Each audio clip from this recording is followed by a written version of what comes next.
Washington County Board of Education meeting to order. I'd like to ask Mr. Waters to lead us in a short prayer and Mr. Gooch to lead us in the pledge afterwards, please. Let's pray. Dear Heavenly Father, we thank you so much for your blessings. We thank you for the sunshine, cooler weather, dear Lord. Thank you for just always knowing what we need and when we need it. God, we just ask that you'll be with the folks in Florida and surrounding areas, Lord, as this hurricane goes through. God, we just ask for your ultimate protection. God, we ask you'll be with the Feathers family, Lord, as they lost their home to fire this week, and many others, Lord, that have had losses. God, we just give them to you, and we ask that your will be done in their lives. Also do your will in our lives as individuals and board members. In Christ's name, amen. Attention, salute, pledge. I pledge allegiance to the flag of the United States of America and to the republic for which it stands, one nation, under God, indivisible, with liberty and justice for all. Good job,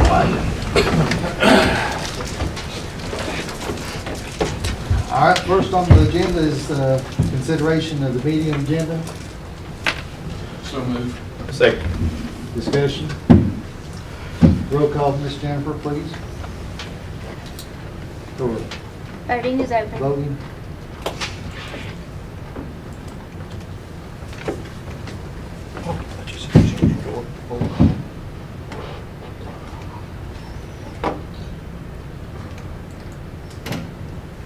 Mr. Rasher's is yours. Yeah, it's going. Okay. Oh. Yeah. There it comes. All agree. Okay. And next is approval of meeting minutes. Make a motion we approve the meeting minutes as presented. Second. Any discussion? Roll call, please, Jennifer. Voting is open.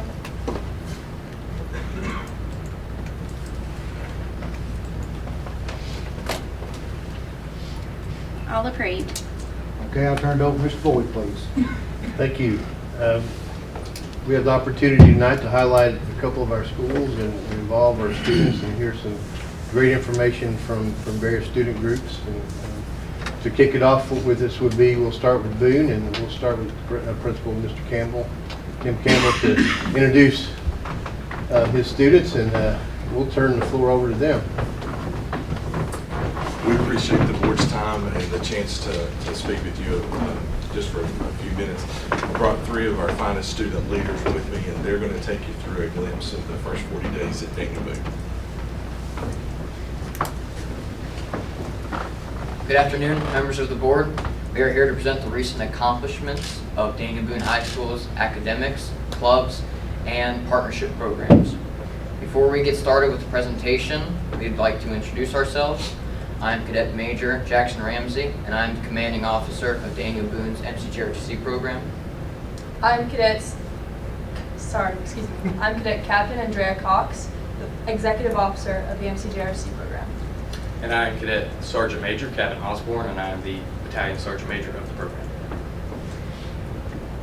First, I'd like to talk about Elijah Gooch. He is a student representative of the school board and a member of multiple organizations or clubs within the school, most of which he holds an active billet in. Now, what I mean by an active billet is, for example, he is the president of the Beta Club. To be nominated for this scholarship, the student must take the pre-SAT or the ACT and be chosen by their school to receive such awards. Students will be chosen based on the levels of their individual scores on either the SAT or the ACT. Elijah Gooch is the highest scoring student representative in the state of Tennessee. Finalists will be chosen based on their extracurricular participation.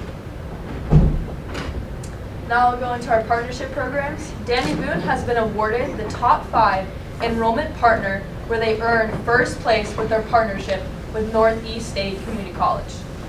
Which means this partnership program award means that we have more students in our dual enrollment programs than any other schools. Other dual enrollment programs include Northeast State Community College and East Tennessee State University. Now I'd like to talk about our FFA cosmetology wins at the Appalachian Fair. So our FFA, they ended up placing first, second, and third place ribbons in the cattle judging contest and other livestock judging contests, with the cosmetology having a makeup and hair preparation contest, taking home also another first, second, and third place ribbon. Next, I would like to get into our outstanding organizations or our clubs that our school has to offer. First, we're going to start with our MCJROTC program. We have just earned the Marine Corps Reserve Association Award for the 9th time since 2010. The Marine Corps Reserve Association Award, or the MCRA for short, is awarded to the top MCJROTC program in the region. Now, there are only 4 regions in the United States, and we have one ours for the southeastern region of the United States. We have also just earned our 24th consecutive Naval Honor School. What the Naval Honor School Award, it is awarded to the top 10% of all JROTC programs in the nation. Our program prides itself on our community service. As of September 9th, 2022, we have 2,817 community service hours alone. MCJROTC is a community service organization, and many senior cadets graduate with anywhere from 300 to 700 hours of community service. We have over 20 hours of community service on average this year between every single cadet in our 130 cadet battalion, and only 6 hours are required to graduate. Now moving on to HOSA, which is Health Occupation Student Association. Overseen by Ms. Holdren, Ms. Graham, and Ms. Phillips, the blood drive this September was extremely successful, and multiple students earned their blood cords, which is the picture up on the board. Now, the blood cord means donating for 3 times, and the super cord is donating 5 times. All of these donations go to Marsh Blood Center. On another note, HOSA members compete in competitions ranging from health career photography to medical wrappings. Each competition is based on specific regions of competitions in the medical field and hopes to raise more future medical goers. Now, there are 80+ competitions in HOSA, which is really impressive since everyone gets to compete. Additionally, there's a 100% pass rate in our certified nursing assistant and certified medical assistant and pharmaceuticals alone.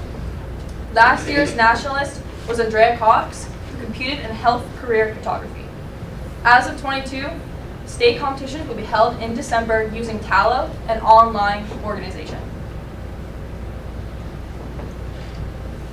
Now, for medical therapeutics, on Monday, September 26th, Ms. Phillips' medical therapeutics class visited Sulphur Springs Elementary STEM lab to teach 7th and 8th graders about various careers in the medical field. Her students incorporated hands-on activities and literacy in their presentations to the middle schoolers. Now for Key Club, it is a very student-led and community service-based club in our school. It connects students with their community and helps them grow leadership skills, so hopefully they bring leaders up, maybe even here at some point. This is the 50th year that we've had Key Club within our school, so they'll be celebrating their 50th year anniversary here very soon. And it is also the largest international club that one can participate in while still in high school. It partnerships with the Isaiah 117 House and the Ronald McDonald House as multiple other shelters. For the community service this upcoming month, they have the Be Positive posters, sidewalk chalk notes, fall rally, super spooky Saturday, and the wardrobe where they collect clothes for students at Boone that may not be able to afford such things. The Beta Club is a very distinguished club within the school. The Beta Club is invitational only, and students within the club must uphold a certain GPA to stay in the club. The Beta Club is a national service club that promotes high standards of scholarship, leadership, and citizenship. The Beta Club will be hosting Founders Day on October 28th, 2022, and there are currently 106 members of the Beta Club. Moving on to Student Council. The Student Council sponsors food drives, hosts open houses, and adopts other community service projects. Students are involved in all school-hosted events, including homecoming, football pep rallies, etc. The Student Council provides tours for freshmen where they wear their khakis and their red polo shirts, the signature, for all orientation events. Now to talk about the Future Farmers of America, which most of you guys might know them as the FFA Club that we have here in Boone. As I already stated, they won multiple things at the Appalachian Fair, but they have also placed 4th as a team in the East Tennessee Regional Dairy Evaluation and the East Tennessee FFA Dairy Evaluation of the year 2022. Alongside that, they have placed 6th place as a team in both Tennessee Regional Dairy Evaluation, East Tennessee Regional Dairy Alternates, and the Tennessee Watauga District FFA Land Competition, alongside with the Watauga District Land Judging Competition. Now, I would like to talk about some of our athletics, starting with our football team. Our football team, led by team captains Landon Kirkpatrick, Luke Scott, Rylan Trout, and Hagan Edwards, are excelling in competition this year. Our team has had some very key victories over Elizabethton, Westridge, and Morristown West, all while only giving up 14 points. Our team is currently ranked number 6 in the state. Moving on to women's soccer, currently we hold the record of 8 wins and 4 losses. The team has defeated Dobbins Bennett for the first time in school history, 1-0. The team also partners with the middle school program to collect items for Isaiah House 117, which helps kids who are waiting on foster home placement. Additionally, 15 out of the 27 players have scored goals this year. For our cross-country team, they currently are ranked, as the men are ranked number 4 in the state, and the women being ranked number 8th in the state.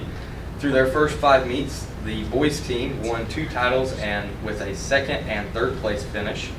The girls have 1 team win, a runner-up, and a 3rd place finish. Cameron Wingfield has also committed to the girls cross-country team at West Point this year. Our volleyball team has earned a pretty good record so far this year with a runner-up finish in the Mountain Empire Classic Tournament. Our team will also be hosting a district tournament very soon. Moving on to golf. In the annual competition, boys and girls teams won the Musket Cup this year against Crockett. Elsie Lunsford placed 2nd in the conference tournament and will go on to compete in the regionals. The girls team also has been chosen to compete in the regional tournament. The band, for over a decade, the Blazers band staff, boosters, and the band members have dedicated to their organization for providing a high-quality, fair, and fun competition area for area marching bands. The marching band includes percussion and color guard. This year's theme for all of their halftime show is Heart, regarding heart rate, heartbreak, and heartbeat as their songs. They have one upcoming band competition for the marching band. It is Music in the Castle. It is held at Tennessee High and will be October 1st. The drum major this year is Shannon Bradshaw. Moving on to cheerleading, our cheer squads participated in the University of Tennessee pre-game show on September 17th. They won several honors and awards at cheer camp over the summer. This group leads our largest student section ever to meet Boone. This is a picture of the varsity and junior varsity cheering at the homecoming game. They have cheered at Neyland Stadium and also performed high-level stunting skills at numerous competitions.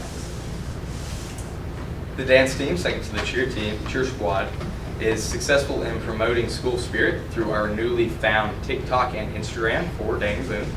They also are present at every single football game and any school-hosted event to just boost morale and really get the student section engaged. Our school and community would like to thank Mr. Boyd and the members of the Washington County Board of Education for their leadership and support of Daniel Boone High School. We appreciate funding for our new roof, the new HVAC system, new football field, the ViewSonic panels in a majority of our classrooms, and the Chromebooks for every student. Each of you has proven that Washington County Schools places an extremely high value on its students, teachers, and staff. That is all. Thank you.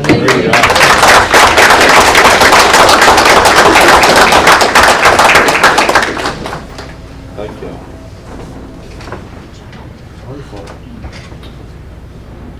Next, we get to hear from Fall Branch, and I'll call up Principal Dr. Jim Horkey to kick his team off from Fall Branch. Yeah.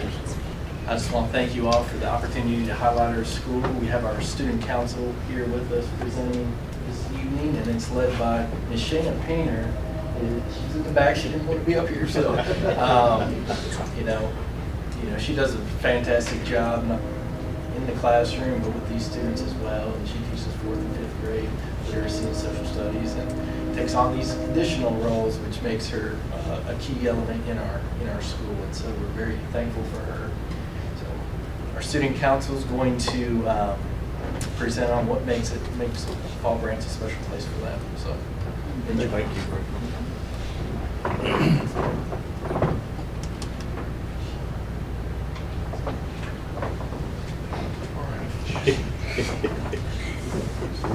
they might be a little nervous. It's all right. I am too, it's all right. You'll do well. Hi, my name is Skylar, and we are here to talk about Fall Branch and all the wonderful things and clubs that we do at Fall Branch. I'm going to talk about band.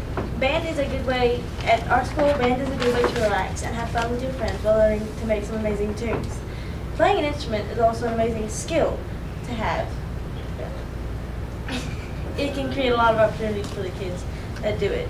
It also allows us to interact with other schools and play with them and give us a variety of other instruments. Up next is Liam talking about track and field. Hello, my name is Liam, and I'm talking about track and field. Track and field is a very fun sport to play. It gets you very energetic, and it gets you very active throughout spring and summer. Track and field is it's just fun. And then at our school, we try to make you the best out of everyone. We try to push you to your max, and of course we will help you get there. And if you need help from everyone will help you. Everyone's just so kind, and everyone will do anything for you. And then next we'll talk about is baseball. Baseball is a very fun sport and internet sport that we all can enjoy. When the season starts off, we like to introduce everyone, and let everyone know about our skills and what our strengths are and what our weaknesses are. And then after that, we start gearing up, getting our bases down, getting our bases in gear, and then we start training and we try to win every possible game, and we try our hardest on everything. Next, we have Darcy talking about 4-H. What? Wrong name. I'm not good with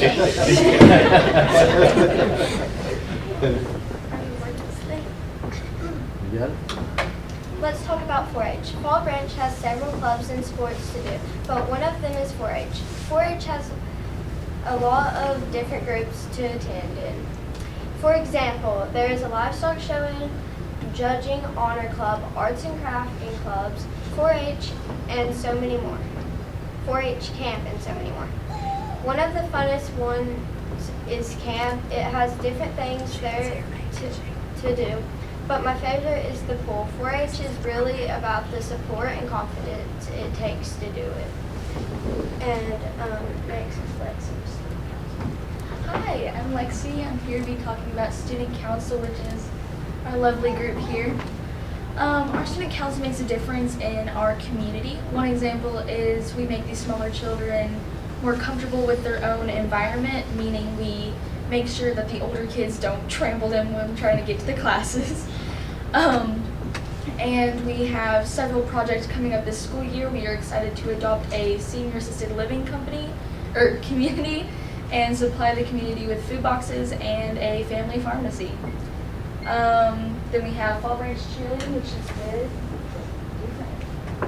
My name is Paisley Whitman. The Fall Branch cheerleading team cheers for the Boone Blazers and Fall Branch Cardinals. In cheer, you have to be team-spirited, sharp, focused, and loud. Next up is Dakota Phillips with volleyball. FBS Volleyball. Volleyball is a really fun club at our school. Our volleyball team is Lady Cardinals. We have 13 members. Our team members are Skylar, Gianna, Dakota, myself, Emma, Kaylee, Lily, Chloe, Autumn, Macy, Samantha, Kylie, and Gracie, and our awesome coach, Miss Carrier. Next is Sophie. Hello, I'm Sophie. The Green Thumb Club is a fun club for grades 2nd through 3rd. In the Green Thumb Club, you can plant many plants and flowers. The club takes place after school on Tuesdays. They decorate the school every season. Next, Nicholas with the housing.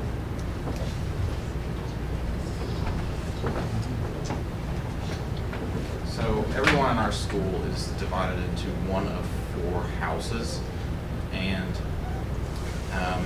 you can collect points, and you can earn points for like an academic achievement or lending someone a hand. So one of the houses is Altruismo, which is the House of Givers. And this special group is known for a striking balance between bold strength and altruistic giving. A team that knows that real power comes not from looking out for yourself, but from empowering others. They care deeply about lifting others up, but they also maintain a fiercely competitive spirit and pride. The next one is Rever, which is the House of Dreamers. Rever is a royal house whose name in French means dreamers or idealists. Because the members who fill this group are students filled with freedom and wild abandon who recognize their dreams and will let nothing stand in the way of achievement. Next one is Isabendi, which is the House of Courage. Isabendi's symbolic animals, the mute swan and the lion, serve to empower incoming members. While new students might stay quiet or shy at first, the longer that they are in the house, the more they begin to display the characteristics of strength and bravery. In Zulu, Isabendi means courage. And the last house is Amistad, which is the House of Friendship. Amistad is the house that originates from Mexico, a group of kind but powerful individuals that are known most for their unconquered spirit. This is why, in the language of their ancestry, their name means friendship. So those are our 4 houses. We may be divided into 4 houses, but we are one big family. Next is Aiden with FCA. FCA is what it stands for is the Fellowship of Christian Athletes. FCA is a group of Christians that get together in the morning before class. There are a few students in FCA that teach their own lessons called officers. Those students, it's not just students who teach the lessons, there are teachers that teach some of the lessons too, every month. All the people in FCA are very open-hearted and they're very, very kind. And I would like to ask someone to just kind of say Yeah. I'm going to talk about softball. Softball is a really fun way to get really competitive in a healthy environment. It teaches the girls how to work together. It also teaches us team spirit and good sportsmanship. I'm going to practice on to Lexi, who's going to talk about the running club. Our Fall Branch Running Club is an amazing thing that one of our teachers at Fall Branch School, her name is Miss Aubrey, does. We have to run, and sometimes we do a cardinal run, which is a little like marathon that we do for the little ones. We get to compete in races and competitions, and we represent our school and we do the races. Our goal is to make states this year.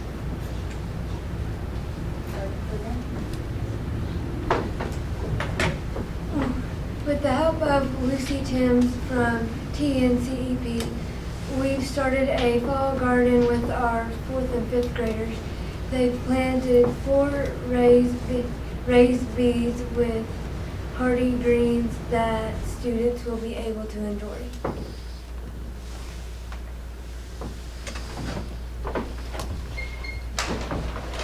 We made this poster to show how much our students love SBS. And Lexi, read one. This one is from Rayland, and she is in 5th grade. She likes the bus driver, John Brown. He's very nice. Bus number 70. This one is from Bethany. The thing about Fall Branch that makes us special is our pride. But I personally like the food the best. Another one is, my teacher is nice. I like my friends, and I like my classroom. I love my school, and again, I love my teachers. That is from Anonymous. This is from Johnson. Math, science, social studies, and ELA is what he loves the most. Thank you.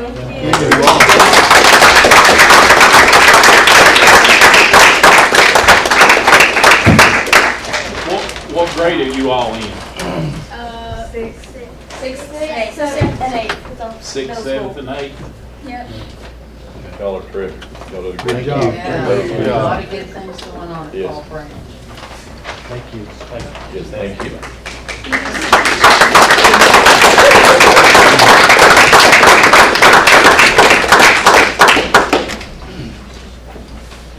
I don't know who's going up next month, but they're going to have big shoes. That's to fill right. for this. You set the bar high, that's great.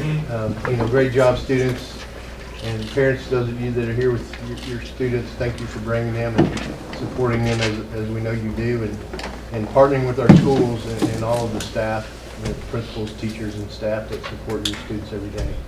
It takes a team and a demonstration of all the hard work that goes on inside the classroom, and as we heard also, all the important things that happen outside the classroom to make the school special. So thank you all. So where we at, Mr. Chair? Announcements, please. Thank you. Just as they're listed, but I'm sure it's something important to several people in this room. Fall break is next week, October 3rd through 7th. So just note those dates. On those dates, of course, schools will be closed, but there'll be a lot of activities still going on with after-school activities that include, athletics and other groups. We'll still be having functions, and work will continue while break goes on. I hope several of you in this room have an opportunity as a family and to take some time away. If you're going to Florida, I'm sorry, but make the best of it, and certainly keep the people down there in our thoughts and prayers. School visits, we have the scheduled school visits that start after fall break. So the calendar is presented to you, and we will start October 11th with Lamar Elementary and South Central Elementary, visiting those two schools. We have extended the invitation to county commissioners and other elected officials, and just awaiting their response if they're going to attend any or all of these opportunities to be in our schools over the next several weeks. Moving back to my list here. I have a question. Yes, ma'am. Lamar doesn't even start till 8:30. Are we looking beforehand? No, we're not going. We'll slide that start time. Okay. Yes, ma'am. Unless you want to get there early. I don't, because I'd like to drop my child off on time. Right.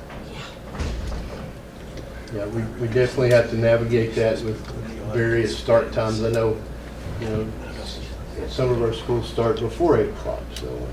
Yeah, it's nice. It's nice. Yeah. Other announcements include, just a reminder, we also have an appreciation lunch on October 13th for our SROs. So we will be hosting a lunch for our SROs across the county in our schools. We certainly appreciate all the support we receive from our SROs and all the way to the top with the sheriff, and ensuring that we have a law enforcement officer that's there as part of the community at our schools and interacting, developing relationships, and most importantly, having their expertise in maintaining school security and safety. Then another big event in Washington County, October 21st, is the Musket Bowl. It is hosted at David Crockett this year. So another exciting competition happening on Friday night in October. Our monthly workshop is scheduled for the 26th of October. It'll begin at 5 p.m. in this room. And with that, we'll just kind of roll into superintendent's report items and turn it over to Elijah, and he has some information to share too. Before you get started, Elijah, I just want to emphasize the National Merit Scholarship status that you have. That's amazing. Yes. And congratulations, and especially the fact that that you've scored the top score in the state of Tennessee. That's absolutely amazing. Congratulations.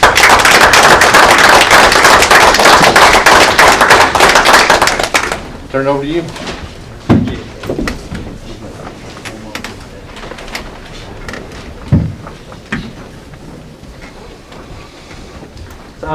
Good afternoon. I'm just going to give a quick overview of some of the things going on in the school district this month. First off, we've got fall sports going on. There's just a few pictures of it, and the seasons are going really well for most of these teams, and a lot of exciting competition, so it's exciting. And also, Daniel Boone's Hannah Brown was recently named a recipient of the American FFA degree. It's the highest degree that the FFA organization gives, and it shows the members' dedication to their school and state FFA chapter and the effort that they put into their agricultural experience.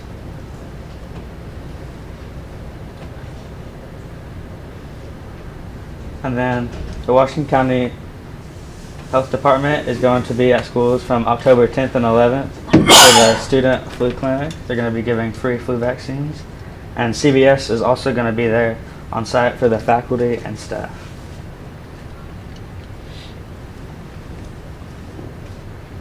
And ROTC was here earlier. Daniel Boone's ROTC recently won a local competition. It was the Duck Island Orienteering competition. Both the boys and the girls won first place. And 10 high schools were there with 100 competitors total. So it was a really big deal.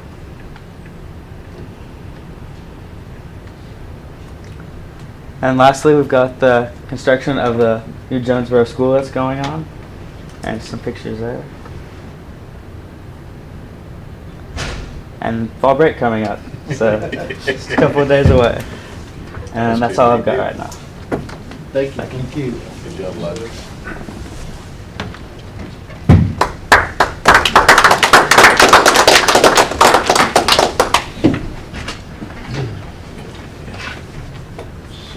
Next items are just monthly reports and information to be entered into for public record, just information for board members. I do want to, it's not on the agenda or in that list of financials, but I do think definitely want to take the opportunity to highlight a great accomplishment by at our school levels and support and leadership of Mr. Hell and the finance department. We had annual school audits were completed, and this is my 10th year as a superintendent, and I've never seen a situation where there were no findings at any school in a school district. Wow.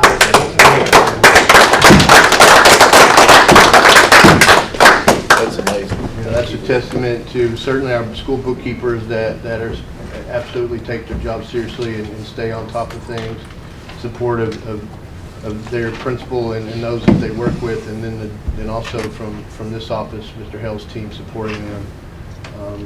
That's just doing what's expected. Even in the past, there's been several schools that might not have had findings, and then some of the findings might be a fairly low level, but in this case, like I said, it's the first time I've ever seen 0 for all schools. That's quite the accomplishment, and certainly a testament to good teamwork and commitment. Anything else to add, Mr. Hale? I'll pass out the school audit reports. If you'd like them now, I'll bring them up later after the meeting. Let's have them ready for the board members before you leave. It's available for you. The only thing I'll add is talking with the auditor that leads the school audits. He's been involved with the school audits for Washington County for 24 years, and he said we've never had 0 findings for all schools at the same time. I also verified with an employee that's been here since 1986. It's not happened since 1986 either. So it's just a huge accomplishment for all involved there, the school level and the staff here. And we have the last few years been stepping that up to where, I want to say 3 years back, we had, I'm going from memory, 5 schools with no finding, then we went to 7. Last year we went to 9 schools with no findings. And this year it's actually a goal. That was the goal to get 0, but I didn't know if we'd ever meet that goal because I've not heard of it either, not on the school level. And if you remember about 5 years ago when I asked you about restructuring, some of you on the board, were on the board then, restructuring that role to where one of my employees in my office became a system lead bookkeeper in addition to helping with duties. And that allowed us to really go out and train new bookkeepers and get all the other bookkeepers up to speed and be in a level of support. Where the financial side of the bookkeepers reported under my department with everything else reported to the principals. But that structure is really working. And to get 0 findings, is real. I want to give all the credit to the bookkeepers and then Michelle Stevens, who right now is in that role as assistant lead bookkeeper. Great, wonderful. That's amazing. Thank you. Yeah, we want to make sure that you have a copy of that. It's available for you as you leave this evening. Anything else, Mr. Hammond? Not on the audits, we have the notebooks to hand whenever, maybe at the end of the meeting too. Also, yes, Mr. Hales prepared the budget notebook that has the full current budget and other information relative to that budget that you have received in past years about this time. So he has that for you as well. So you'll pick up the audit report and also your binder with all of the budget information and other financial information there. We'll have a test next month. Sure. Next week, fall break, right? Yeah. There you go. We'll have some tutoring sessions prior to that. He's going to tutor me, I'll just tell you. Yeah, you may want to allow you to do. My math teacher's sitting on the front row, so now, yeah. Oh, we knew there's something wrong with you. Well, thank you. The risk items you can see, it ranges from our enrollment updates, which we are over 8,300 total enrollment, which, has been an increase. Over the last 2 years, we've had increased enrollment.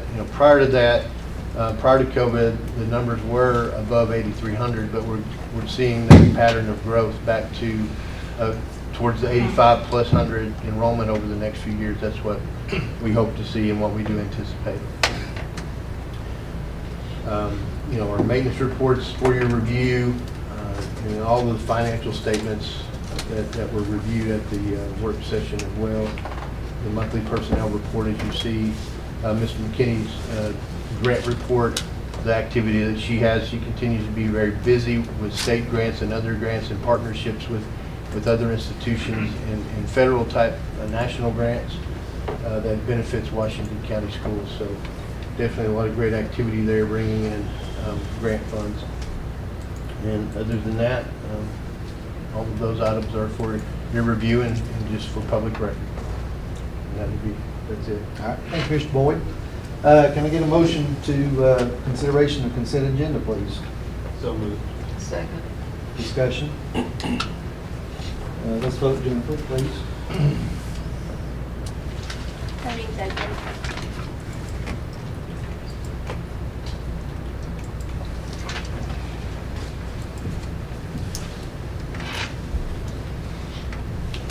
All approved. Thank you. Next is our discussion and presentations, and first we got WCEA, Miss Hensley. Already? I wasn't planning for that. It's Green Day at Sulphur Springs, so I'm still in costume. Green's my favorite color. I can wear green all week. I don't want to leave out any of the words, so I have a cheat sheet about our association, Washington County Education Association, but we call it the WCEA.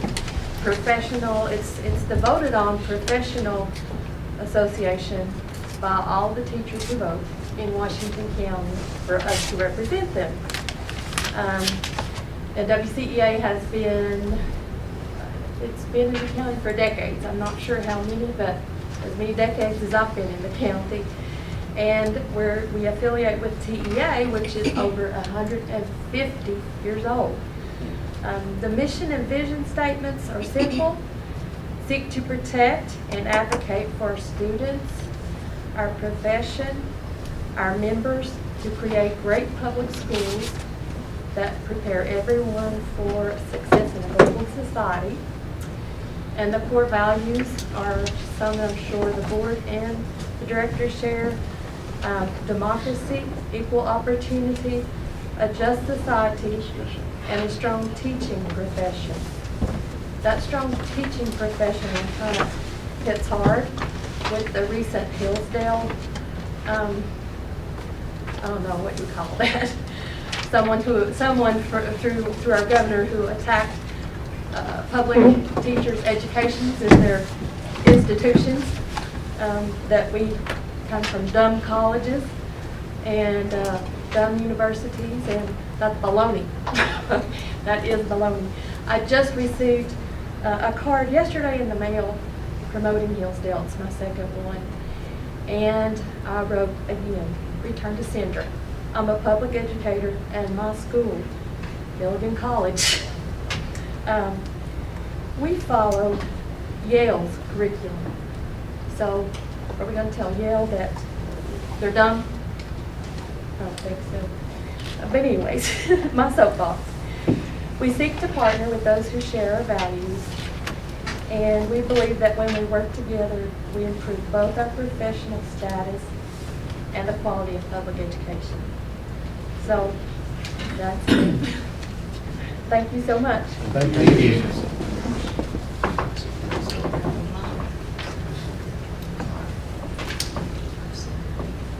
Thank you, Ms. Hensley. Next is the consideration to accept a quote from, approval to hire and negotiate a contract with Lewis Group Architects for services and moving forward with athletic facility improvements and facilities recommendation. I'll make that motion. Second.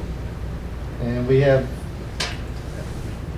Paul McCall is here, Jake Thomas from Lewis Group. If you have any questions. But if not, then just based on what your motion is, what I'm understanding, if approved, then we will be discussing the scope of contract and with Lewis Group, and we'll finalize that. And of course, the board would then ultimately approve the final contract as we move into work. But if you have any questions for either of these two gentlemen. That will be when you tell us what they're going to charge and what the percents of this is. Yeah, I mean, they have to know the scope of work before they can give you, and Paul, you could jump in and give some indication of that process. Yeah, I mean, right, we'll negotiate that, and then I think the other thing is just, schedule, we need to all get on the same page relative to, when you want this work to commence. I mean, ultimately, working back from when you want it finished, right? And so I think if it's the board's decision to hire them, I think we can invite them to our retreat in Nashville in November to really go in depth on what we want. So. Oh, I really think we need to meet Prior to prior to that, and go over some things. And we may have and to. have Brad there on hand too with, what we think funding and what we feel like we can afford to do, so. Okay. And then I'll be, assume, or if it is approved, I mean, I'll be working directly with Paul and team to certainly express the needs and wishes of the board and expectations of the board. Yeah. You talk about Nashville, obviously we're going to be at. Yeah, I mean, we may TSBA we'll too, see and you you'll there. probably have invites to our lunch already, if you have, Yes. if you will, but, just, I think, take advantage of that time since we're all there, right? So that makes a lot of sense. Y'all did such a good job in the facility study and stuff. Y'all did a really good job. I appreciate it. Those are always fun. I mean, and again, the athletic facilities, those master plans are probably a little more fun just from a design standpoint, but it's all good stuff. It's important to kind of chart the roadmap and kind of know where you're going.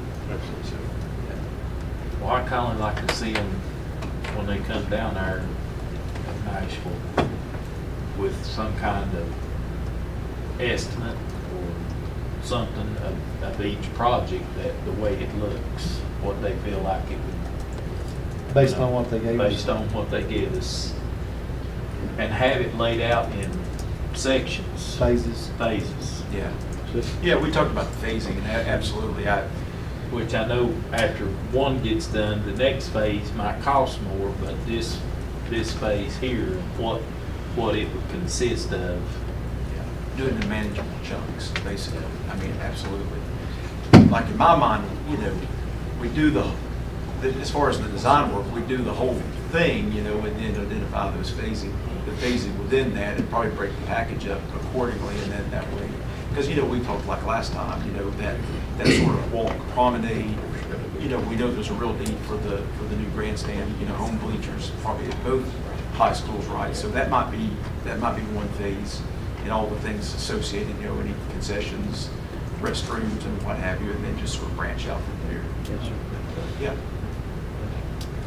So I think realistically, if approved, we can work out those kinds of outlines and also and talk about the terms in the scope of work, in the terms of the fees, and the terms of the contract. Yeah. And of course, we know that the budget for each one of those phases obviously will be a huge part of this, and things are tough to estimate these days, right? So it's like, we may get, maybe some contractor help, to be able to sort of identify, feel like things are leveling off a little bit, supply chain's getting a little better, so maybe it's a good time to build, hopefully. Good. So hope so. Any more discussion? Thank you. Appreciate your time. Thank you. Thanks, appreciate it. Thank you. Let's vote, Jennifer, please. Having second.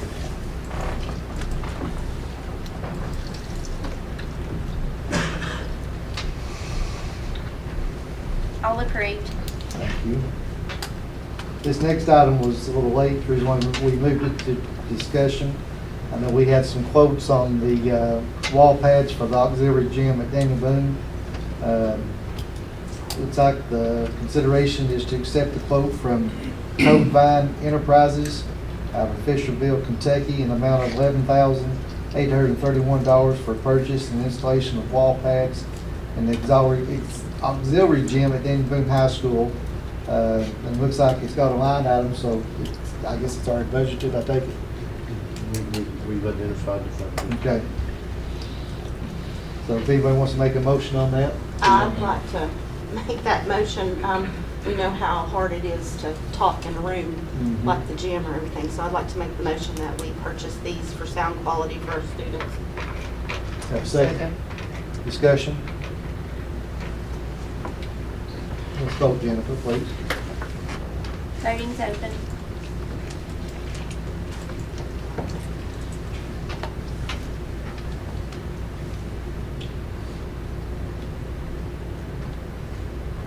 All approved. Thank you.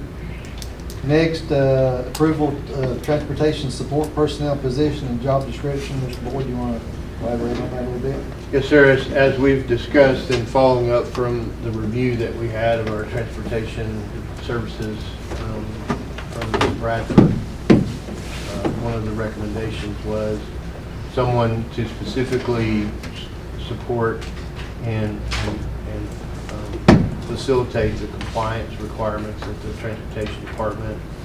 In addition, we discussed there's other needs as we have a person can be involved in communications as far as the dispatching once our radios are active and communicating to bus drivers and utilizing our radios for efficient operations. This job description is a sample.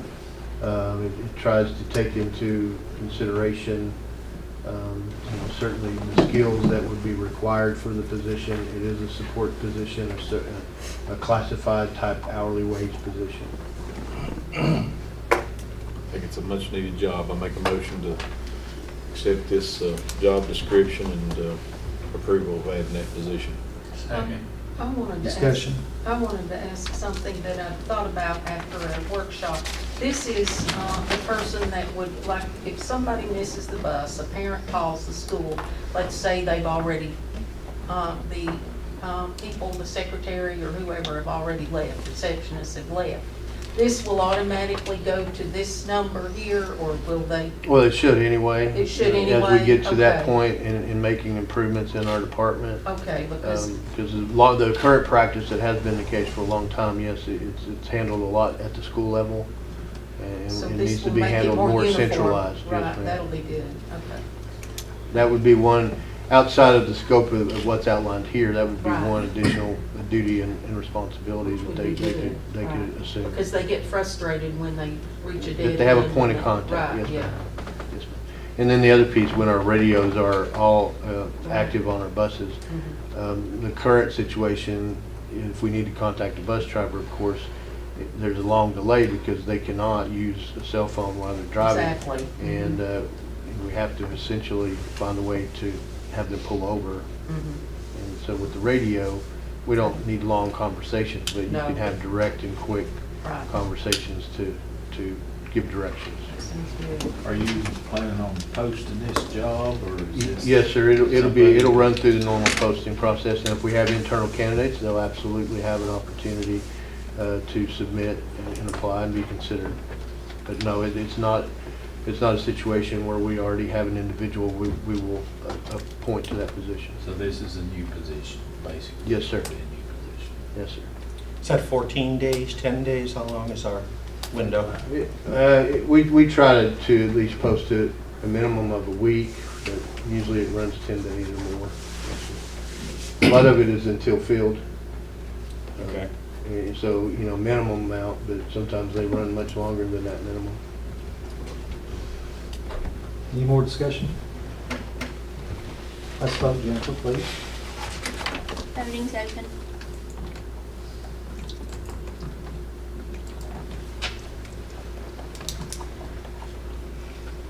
All approved. Thank you. Next, FY 223 Dietary Budget Amendment 1. Mr. Boyd or Mr. Hill, one, I guess, can tell us what that is. Yeah, I let Mr. Hill address that one.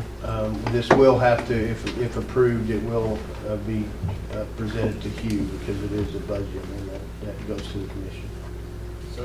So it's really budget neutral with dietary. As you see, the revenue line has increased, actually slightly above the expense line. So that was Mrs. Kite's estimate on that, but it's for the summer program. It wasn't originally, but at Boots Creek Elementary, it wasn't originally budgeted. So auditors, when they talked to Caitlin about that, did not want us to wait until I give your budget amendment, which is what I normally do. So this was per auditor direction to go ahead and do this budget amendment now and not wait till mid-year, just since it wasn't budgeted in the beginning, even though we estimate the revenues when offset the expenses. So that's the reason this is coming before you now. And that direction was given after the workshop from last week. So a lot of us had a workshop last week. Mr. Queen? I'll make a motion that we accept the dietary budget amendment as stated. Any more discussion? Let's vote, please, Jennifer. Voting's open.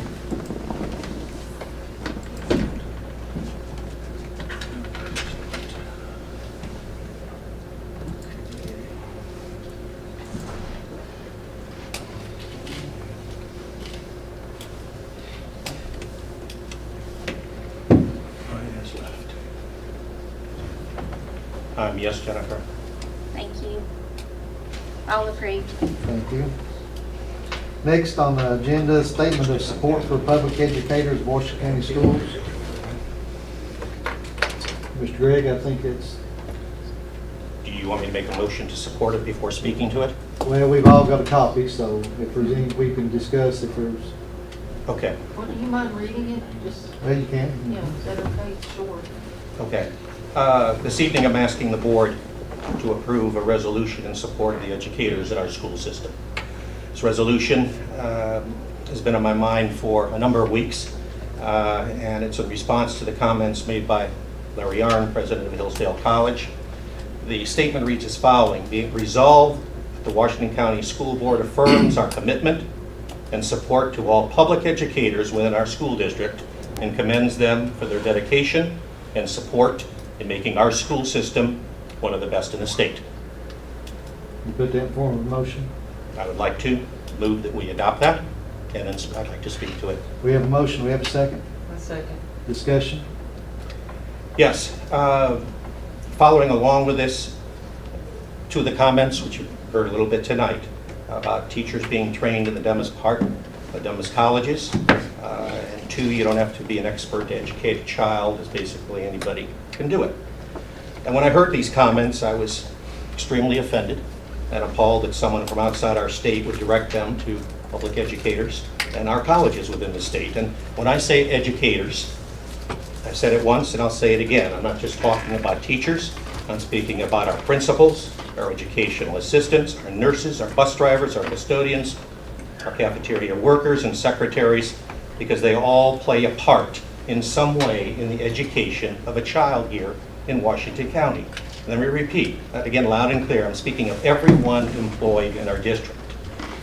Let me also say I'm deeply saddened and disgusted that our governor offered only praise for this gentleman, Mr. Arnn, his so-called education advisor, and has never defended to this date the more than 80,000 public school teachers or our fine universities in the state. But I was extremely pleased to hear the response made by our superintendent in support of the educators in our system. And I was also pleased to hear the responses made by Senator Crow, Representative Hicks, and Representative Alexander in response to Mr. Arnn's statement. But now I think it's important that this board, along with many other boards throughout the state that have already done this in the past 6 weeks, take a stand in support of our educators. I've been a public educator for over 40 years, and during that time, I've seen my fellow educators, so you know what I'm talking about when I'm talking educators, all of whom I've just mentioned not only teach, but act as counselors, nurses, tutors, as well as wear many other hats during the school day. I've seen them provide many hundreds of dollars to support the learning environments in their classrooms. I've also seen them give out lunch money to a child who did not bring any on that day. I've seen them reassure a child that his parents still love him, even though he sees them arguing each night. And I've seen them trying to calm a crying child who tells them that his dog has died last night. All our educators must also be caretakers. They must be friends. And unfortunately, in too many instances across this country, they must act to protect the lives of the students from outside invaders. Mr. Arnn, not anyone, as you have commented, can do this. Let me conclude tonight by saying that educators should be praised even more today than ever before, as this job has become harder and harder, and we need to commend these people, not criticize them. So I offer this resolution and move that it be adopted, which we've already done. And while it may be only a short statement, I feel that it's a message that the employees of this district need to hear from us. Thank you for your time. So you want that to go to the state Department of Education or the state of Tennessee? What? I have not. You haven't wanted, thought about it? not Just really. to, okay. Mr. Chairman. Just to go on record. Just to go on record as a Okay. statement, and that our employees in the district know how much we're behind them. Mr. Chairman, Mr. Towns. I think since coming up on the end of the 9 weeks, this would be a good thing to send to our employees.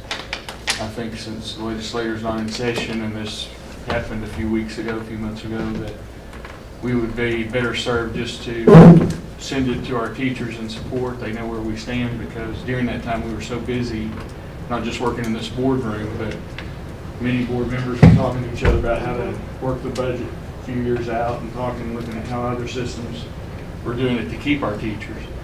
And Mr. Boyd, I think he did make a statement, a very eloquent statement, and spoke for the board, at least I felt like he did. And then maybe when we go to Nashville, if you want to take a copy of that, or actually when they're here in the fall, just hand them a copy. Because they also, like you said, spoke in favor, but I do think it'd be good just to send out to them. Okay. If you're gonna send it to them, send it to Rebecca, send it to... Well, they've already addressed the issue and they're not in session, we could give them a copy when they get here that we support. Anybody else? Yeah, Thank you. I think it's a nice gesture, you know, whether it goes any farther, just to put on there and send out to all of our employees. Yeah. And you're going to see a lot of things be readdressed, I think, in the legislative education-wise, yeah. So I think it's just good sentiment to send to the teachers. And the Just a educators. thought, I mean, then we can, don't get me wrong, but would it be easier maybe to put it on our website? rather Or than send it whatever out? you all think. I mean, I don't know what you all. Send it out and do both. Send it out. I and just put it thought like on an our email to website. all the. We can certainly send it to all our employees, that includes our teachers and all of our other staff that supports our teachers and students, and we can also post it on our website as well. I like that. And it would also be available through BOE Connect, through the public link, BOE Connect as well. Any more discussion? Let's vote, Jennifer, please. Voting's open.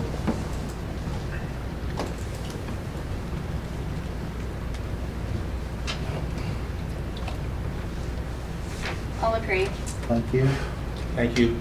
Next one I had put on this, we had talked and went back and forth a little bit on live streaming our workshops. I just felt like we need to, just either way, it don't matter to me either way, but I think rather than going back and forth, to see what the board as a majority wants to do, whether we do want to live stream or not our workshops. I've had parents say they feel a little disjointed, not being able to see more things that we discuss, and when we just do the consent agenda, there's a lot on there that, which they can go and look at the agenda and see what it is, but they never did see the discussion. Does that make sense? And I can say our last workshop, we had 3 views. Well, I mean, still. So, but yeah, I understand, that's the reason why I want to put it on the agenda. Sure. Either we do or we don't, rather than going If back and there's a forth. particular item that somebody's really interested in, they may, and then they may Right. watch. Mike? Yes, sir. When you talked about the 3 views, is that at the time that the session is being held, or do we have any way of knowing who goes on 2 days later, 3 days later, and watches it? Do we know? We can go see who. I just After looked and it's said it had archived. three views, and that was afterwards. Afterwards. Yeah, it continues to count. even during It does, live okay. time. So we're just at 3 views still? Mr. Fleener? Instead of asking for a motion to approve this, can we not just vote on the question, yes, being we want to live stream the workshops, or no, we can, we don't want to, I mean, I just feel like the workshops is where we can discuss business and everything. We come in here and we do the actual meeting, but. Yeah, as a board, I think we can go either way. Yeah. I'm just concerned with the extra staff that has to be here more often. That's time that, they're not getting back, and they're sitting here and nobody's touching. So you're thinking no. Well, Let's just vote. yeah, it's just been kind of up in the air both ways, but that's what I'm thinking. We have 3 people who, if they want to come, I mean, our workshops are open, so they can come if they want. Our board meetings are open. And how many's watching right now? 10. So we have 10 right now. Your host is one of them. Well, my husband's My wife not. is not. But I feel like, our board meeting, I feel like it should be out there for them. But with our workshops, I mean, that's a long time for an employee who's supposed to be home with their family to have to take 2 days out of their month to be here when they can just do 1. All right, question's been called. Let's vote, Jennifer, please. What was the actual What's no motion? and what's yes? Just, yes, Yes. we will live stream, Yes. or no, we will not. Okay, I'm gonna do it old school. Yeah. Mr. Huddlestone? Yes? Mr. Riddle? No. Mr. Walters? No. Mr. Irvin? Yes. Ms. Buchanan? No. Ms. Dillinger? Yes. Mr. Fleener? No, ma'am. Mr. Hammond? Yes. Mr. Masters? No.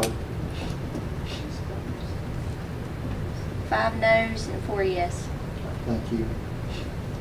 Next on the agenda, we added an item, I guess 9, other. A lot of times, just like this past week, we had late purchase orders come in that we need to, it's come in after a workshop that we need to give the administrators, authority to do yes or no. So Jennifer did call TSBA, and we was allowed to add other on the agenda. So going into it, these are additional purchase orders that's come in after our workshop. Mr. Boyd, if you want to explain them or how you want to do as far as one vote, like we do a consent or? Well, I think take each individual? item separately. We'll Okay. go through those, you know, again, to reinforce, yeah, these are items that were not discussed at the workshop and came in, and we do need action to continue business and keep things moving forward. This is also an example of what we were doing in the past, where we were at the beginning of the meeting adding them to the agenda through board vote. And nothing that would be added after the agenda was published would be in a consent agenda. It would always be under discussion. So just creating another section at the end called other, and we would make a practice of anything that comes in at that point that needs to be considered by the board. We would just put it in the other section. The first item is just through grant funds. This is for purchase of health items through the grant funds, which is an allowable purchase that while we have this grant in the amount of $28,096. Move for approval. Second. May I have a second? Let me finish my statement. Discussion? This is medical for the high schools or No, it goes to our clinics. our clinics, okay? So 15 kits or whatever, 12 kits. First aid and trauma kits. 140 go kits. So go kits means they'll travel, They're grabbing, yes, grab and go. grab and go for like if somebody's going on a trip. Not necessarily, but it could be used for that. Yeah. First Like aid. bleed kits, the tourniquets, I mean, that's not just the items, but those kinds of items, first aid items.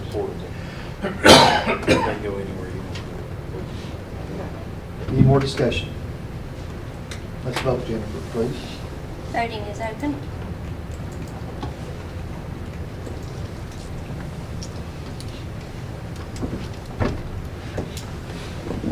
All approved. Thank you. Next item is just a renewal of an annual subscription for our library administration software. And this is to maintain, you know, information about our collections in our libraries and also support check-in processes. It's just, you know, the inventory of our library books, which with the law that was passed, certainly glad we have this service built in because we do have to make it publicly available. And so anyone can search, but this does have that feature where a parent can search our library volumes by school. So moved. Have a second. Discussion? Who seconded that? So that means Charlotte's Web is all. No. Not in Washington County Not schools at Washington this County. point, no, sir. Okay, thank you. Just in other places. Any more discussion? Let's vote, please, Jennifer. Voting's open.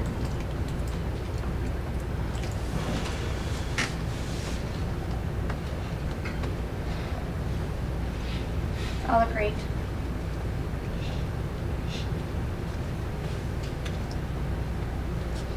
The last item is just a continued contracted services with Frontier Health. We're using, again, you'll notice the grant funds. So currently, we're not using local dollar general purpose funds for those services at our schools, at the schools listed.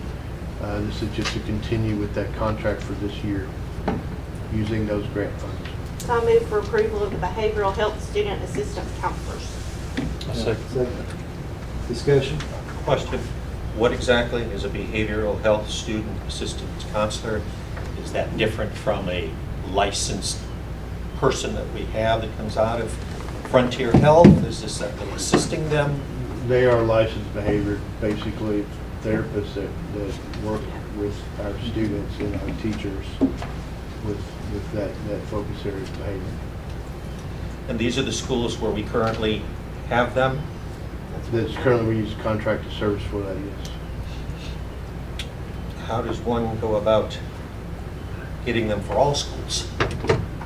It's a matter of them having the available staff and us having available funds. But these are the areas prioritized by our staff based on incidents and need. But eventually, yes, the goal should be and will be that we have these kinds of resources available in all schools.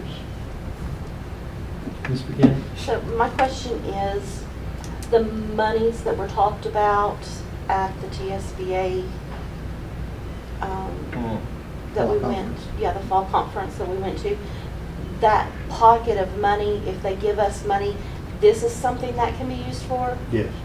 Because it was very unclear, it was very muddy. So, okay. Yes, Thank you. ma'am. That's the similar experience that we get when we go to meetings like that as superintendent. Well, I just wanted to put that in there, the fact that, these are very few schools, but if something like that happens, we would be able to pull that for the rest of the... And it's a budget process. Yes. I mean, it's about priorities. So as the board prioritizes and when we create and you all consider future budgets, it's about priorities. So if it becomes a priority of the board beyond this grant and this contracted service needs to be available at all of our schools, then that would be an issue to discuss and address in the budget. So do those people travel to any of the other schools, or this is their school and they have a certain time of day that they're there? If you drill down in the actual requisition, there's individuals listed for Okay. each of the schools. Anything else? Let's vote, please, Jennifer. Voting is open.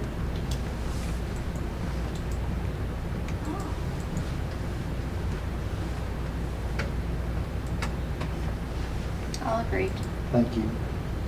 And one thing we did skip is our director's report, and ask Mr.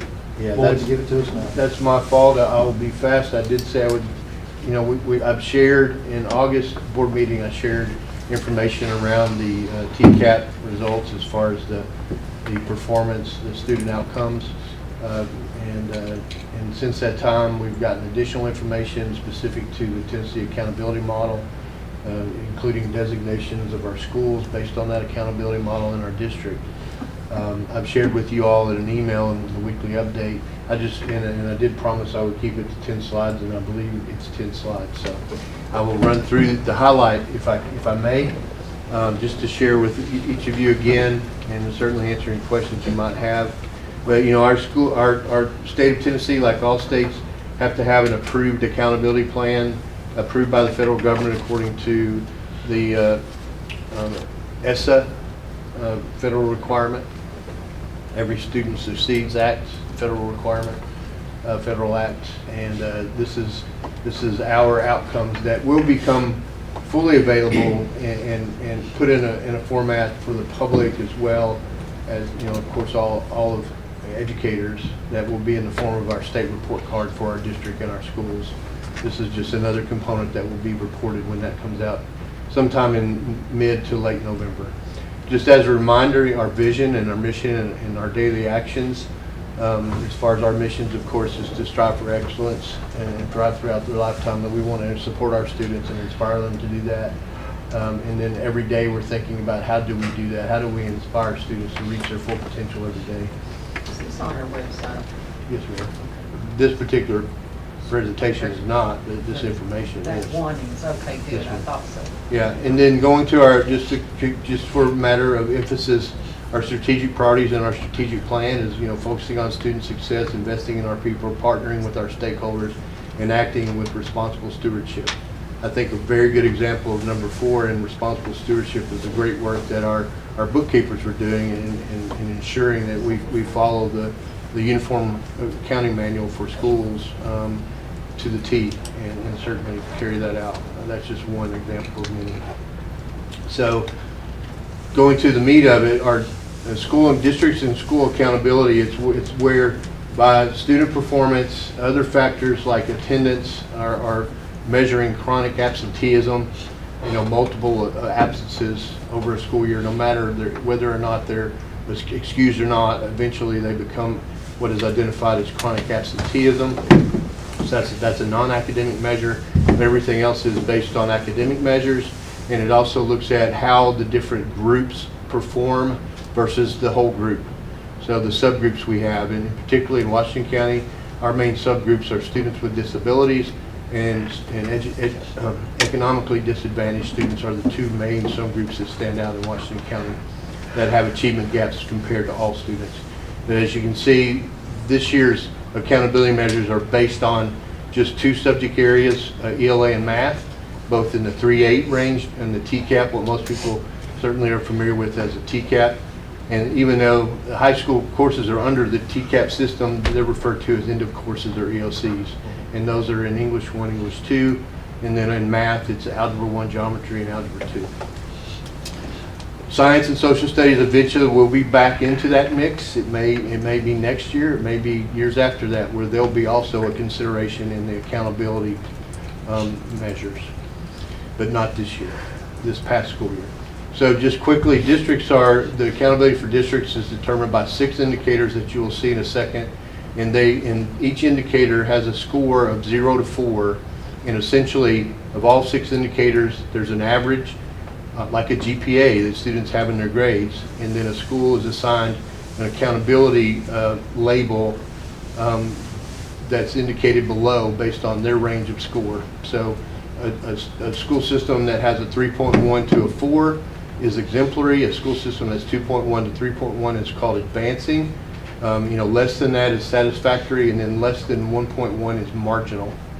And that would be the label assigned to a school system that falls in that range. Our data looks like this. It's a lot of data in a table, but you can see those 6 accountability measures. Yeah, there it is. You can see right there at the top, I'm pointing on the screen. Grade bands, 3, 5, 6, 8, 9, 12, the 3 grade bands. The chronically out of school. You notice the red there. That's an area that we and seemingly a lot of districts across the state are currently struggling with coming out of COVID. Some had those problems before COVID, and that's certainly an experience we have as COVID has exacerbated this particular issue. And that our teams at our schools and across the district are working on what we need to do to better support students that are chronically absent and how do we ensure they're here. The only way we're going to significantly improve student achievement is certainly doing the right things and supporting our teachers and make sure they are well resourced, but students have to come to school in order to move the needle in the way that we know our students need to perform in the way that our community expects. Graduation rate, you see red there. You see the 4 across the top. AMOs, those are annual measurable objectives. We're expected to hit each year certain levels of performance, and anything, 4 is we exceeded. Basically a 3 is we've exceeded, but not as much as a 4, and then you see zeros. That means that we definitely did not meet our annual expectation in graduation rate, as well as you see in chronic out of school rate. You see over here value added, that's the TVOS data. You can see by breakdown, even though as a school, you'll see in a minute, as a school system, we were identified as the highest level of academic growth, which was level 5. You see by the grade bands, we had some grade bands that did not meet the highest level of academic growth. Grades 6, 8 did really well in the sense of they were assigned a 4. Grades 3 and 5 did really well and was assigned just below that a 3. But you can see in our high schools, that's where we've identified and know we have a lot of areas of improvement. That was assigned a 0 because we did not make the expected improvements that we should, we were expected to make. And in that particular indicator, value added is a relative score. So what that means is that our high schools did not make the annual improvements equal to or better than the average of the state. It does not mean that students in our high schools did not learn a year's worth of learning. It means that they didn't grow equal to or better than the average of the state as compared to other high schools across the state. So you see our overall score for all students down there is 2.50. And you see the left, it's 60%. There's a weight. So when they calculate the final GPA, so to speak, that 2.50 is 60%. And then the bottom is our subgroup data. And you can see the various scores assigned to areas of our different subgroups. So what stands out to me and to our principals and our teachers that have seen the data and had a chance to dig in with their principals, we know our economically disadvantaged subgroup at a lot of our schools in grade levels, particularly our high schools. We have a lot of work to do in identifying supports and resources to ensure that they grow each year academically as they should. There is a correlation between chronically out of school or chronic absenteeism and achievement. And you can see those two red figures right there beside each other. Grades 9-12 for the economically disadvantaged was assigned a 0.5, and then the chronic out of school measure was assigned a 0. So that tells us, as we're reflecting and developing plans for improvement, is we've got to really dig in and look at those students and their situations, and what do we need to do to support them to be at school, and while they're at school, getting the support they need to improve academically. You can see at the bottom just a reminder of the rating scales. So below 1.1 would be considered marginal. Satisfactory would be that range between 1.1 and 2.1 or 2.0. Advancing, the next highest level is 2.1 to 3.1, and of course the final one is exemplary in each of those scores. So, as I said already, our overall designation that will be highlighted in the November report card, or possibly December, sometimes it doesn't come out until December, is our district has been identified through the accountability model as advancing, the second highest designation of the state. Schools, they actually, at K-8 has, as you see, those 4 categories that they're measured on, the chronically out of school category, ELPA, which is a measurement, but that's your English language learners, and we don't have enough of those students for the data to really show up, even though we do have students that are served as English language learners. Growth model, that's the TVOS, and then achievement, that's their performance on the assessments, the TCAP and the TCAPs. High schools have 6. There's 2 added there. There's the Ready Graduate. That's if they're in courses and completing courses like industry credential courses, doing well on their ACT, taking and being successful in advanced placement and other early post-secondary opportunities. That's a measure of that.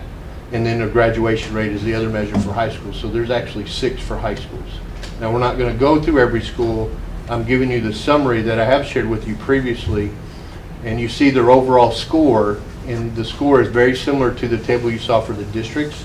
They do a score that includes all students, and then they break it down by those subgroups that we saw, and then calculate a total score. As you can see, the bragging point, and something we should be very proud of our teachers, our students, and everyone that certainly works hard to support our teachers and students every day in our schools and in our other departments. 9 reward schools.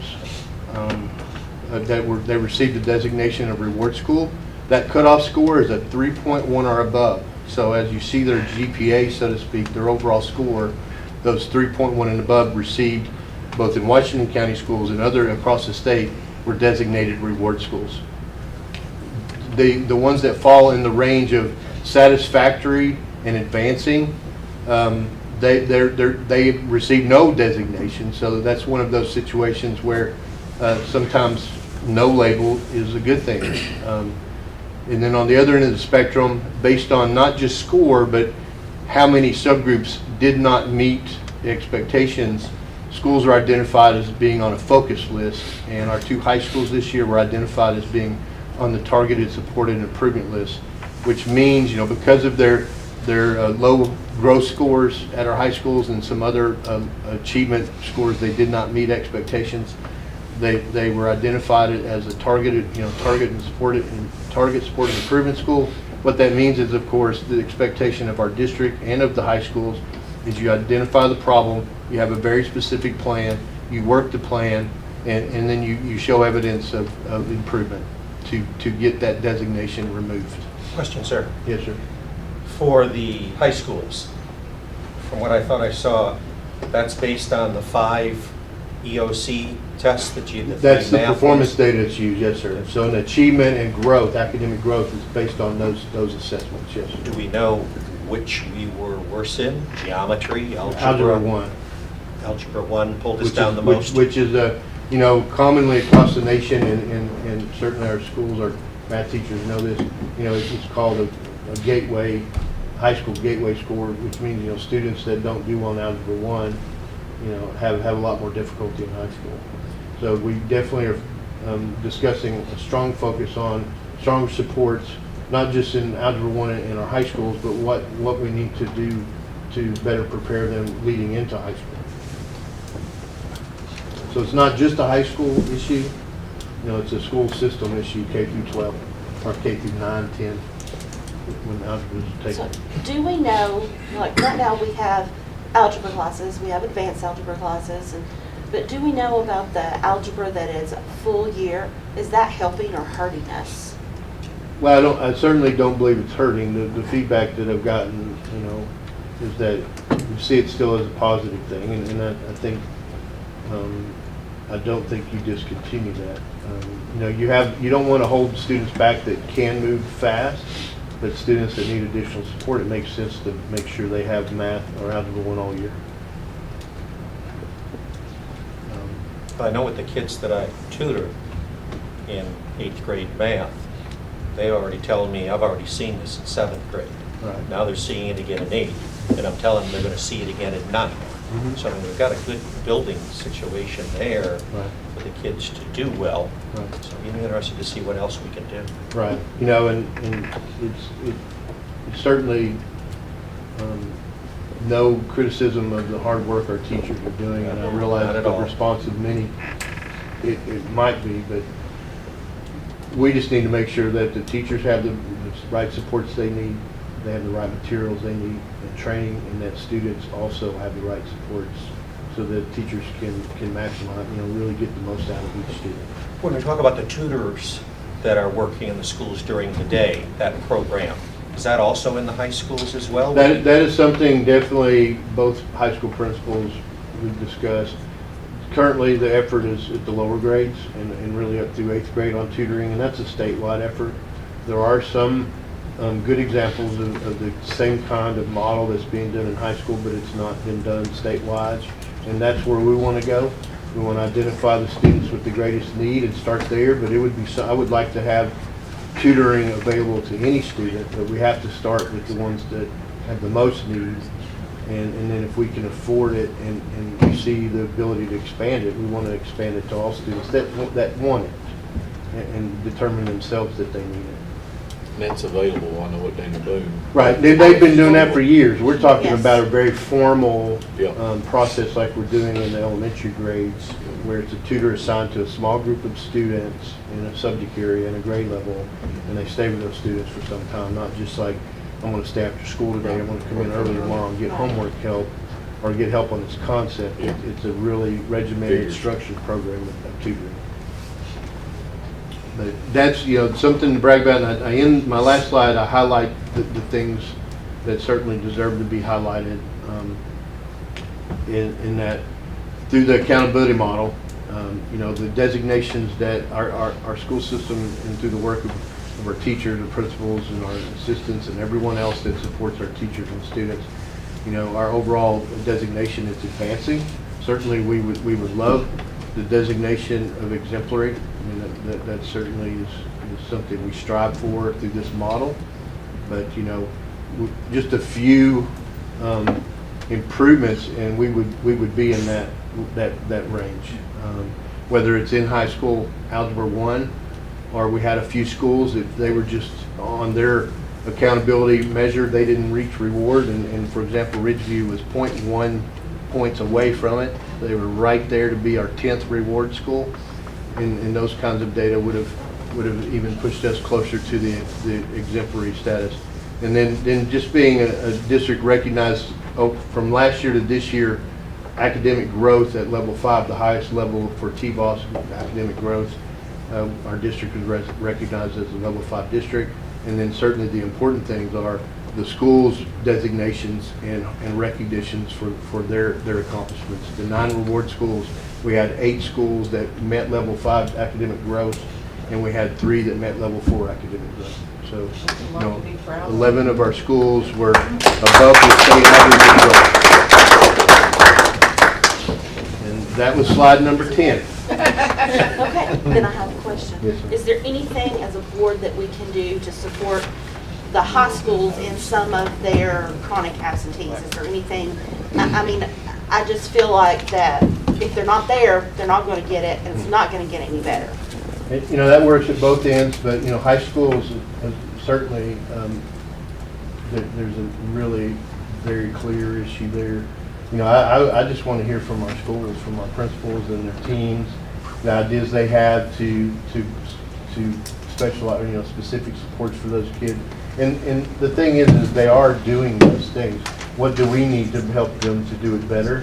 And then if there's anything in addition they need, that certainly, we'll make that known to the board. I would like to, I'd really like to hear that, because I really like for us as a board to support that initiative to get those kids in school and get them through and Right.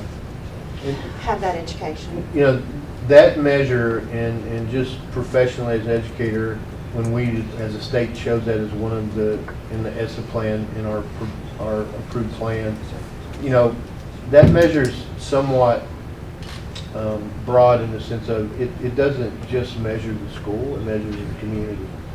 It measures the efforts and the commitment of the community to make sure students are in school.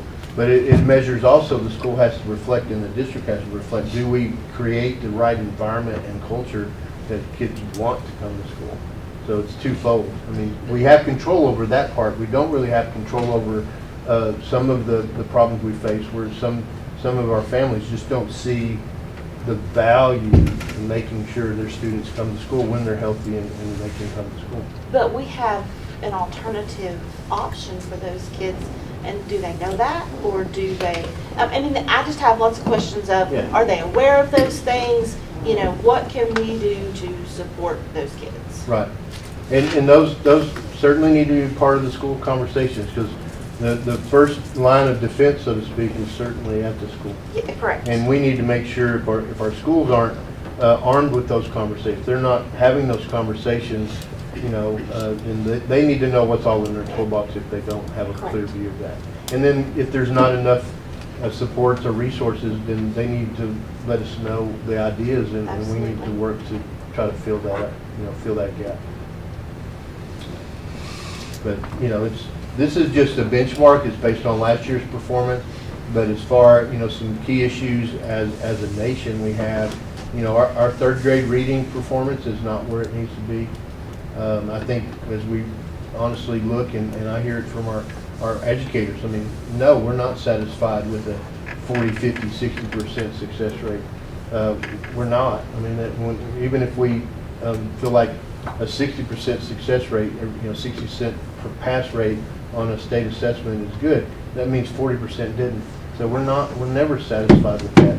But we have to keep the view of continued improvement. So we have to look at where we're at, and then we each year have to make progress forward, and that's what we're going to do. You know, overall our success rate is around a total success rate, and what that definition is, you take all of our tests, all grade levels, every student testing, and our overall success rate is, you know, is around 40% of all tests, all grades. And, you know, we want that number to be much, much higher. And it takes support. It takes just, you know, teamwork. And so I guess just thankful just seeing the hard work our teachers are doing. And then also the response we get when our teachers have the right support and they're doing the right work in the classroom, and our students respond. And because there's no reason why our students can't meet or exceed, you know, the students that are performing better than we are. We've got to find out what we need to do to get our students past that. Because all of our students can perform as well or better than any other student across our state. No question. Is that all you got? Well, I mean, are we at the end of it? Mhm. Okay, I just had something I wanted to ask. I know you've mentioned for our workshop trying to get scheduled right before that, maybe another tour of the new Jonesboro School? Yes, Is ma'am. that possible to do at that time, or? Well, we were, like has been stated, we were gonna try to do that in November, but Oh, now you we want- have to look at October 26th. Right, that's what. Unless we want to get into December. It could be 90 degrees in December, it could be 25 Well, degrees. that's kind of what we mentioned to Tommy Burleson, maybe every 2 months, depending on the weather. But I would really like to see what progress is. If they haven't made as much progress since the last time we Just visited, I don't know that talk to him that it then would be and worth see. your time. I think they have made progress, but maybe not a significant Oh, really? amount of progress in the sense of it might not look dramatically different than what you saw the last time. This phase of construction is a little slow. I went by there the other day, and, you know, Tommy was talking about that's gonna start laying laying brick, and they've not started yet. Yeah, I think that's the materials, that's the availability of materials, that's been expressed. But yes, and then invite others, and including even, we didn't invite the town of Jonesboro folks, we need to invite them, even though, you know, they're the project leads, they can do that at any point. But I think all of us doing that together has a lot of value. And then the other thing too is about meeting with our representatives and senators. We have some dates, possible dates. In Monday's update, I'll send 3 options out, and I just will need to hear from each of you which of the 3 might work best. Yeah. You didn't give us too many options. I know. But we right now it looks like 3 are the most feasible, at least from our view, and then whatever we nail. It could be that maybe I need to invite the representatives first and see which ones they can do, and then we work towards that date. But that's intended to be a short meeting, and just the Washington County Board of Education talking to Representative Hicks Alexander and Senator Crow. Only other thing I've got, sorry, Mr. Walker. I was just going to say, Mr. Googe, it was great having you. Yes, sir. Absolutely. Thank you. It was good to be here. All right.